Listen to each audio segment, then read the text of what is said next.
Robert's Haunted House by Micah.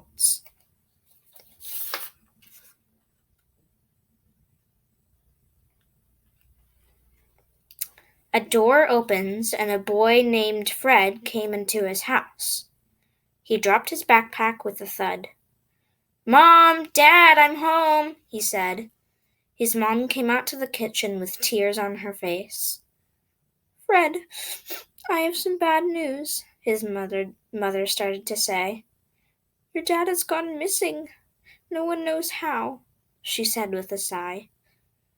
Fred and his mom ate dinner together and could not stop wondering why Fred's father went missing.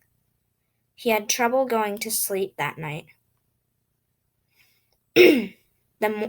The next morning, Fred's mom comes into his room and says, "Fred, it's time for breakfast and time to get ready for school."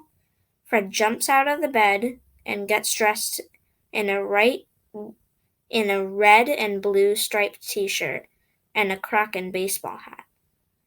He walks out of his room, gets some Frosted Flakes, and starts eating.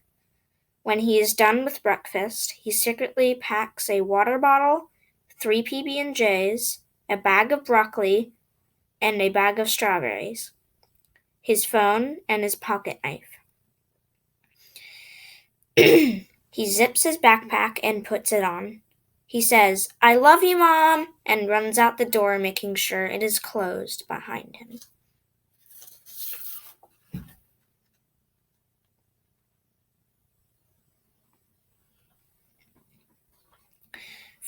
Fred runs around the neighborhood looking for answers and clues about what happened to his dad. He stops at a tall, old-fashioned wooden fence. A tree from the same yard slapped him into the yard. The yard had yellow grass and muddy puddles. It looked like a marsh. The tree was an inch from smashing Fred, but Fred quickly rolled out of the way, but slipped into a hole under the tree. Fred stands up in the dark, never-ending tunnel, full of webs and tree roots. He hears an echoing squeak and follows it through lefts and rights until finally he sees a rat.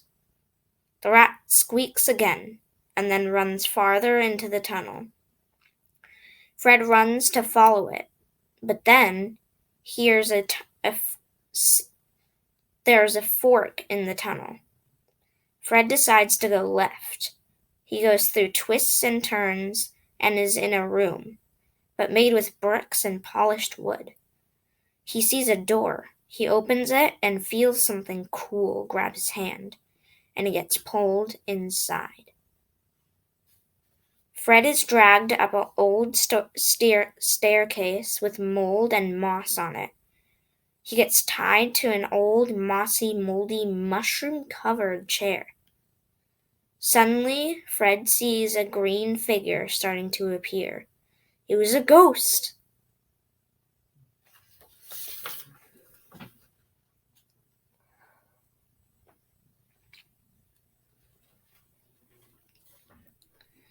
The ghost was laughing at me, Fred thought.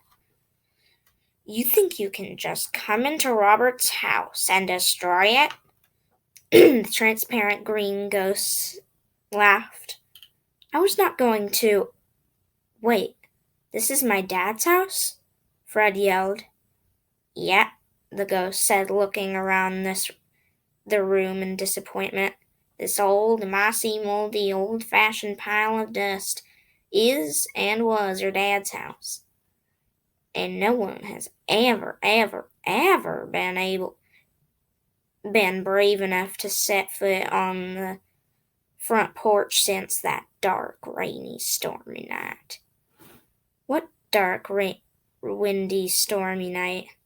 asked Fred with a gulp.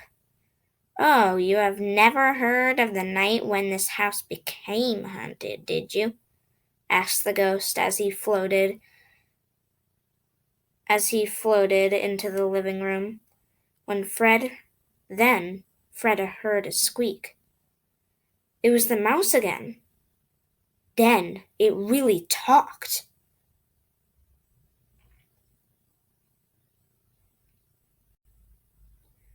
Hello, my name is Pipsqueak.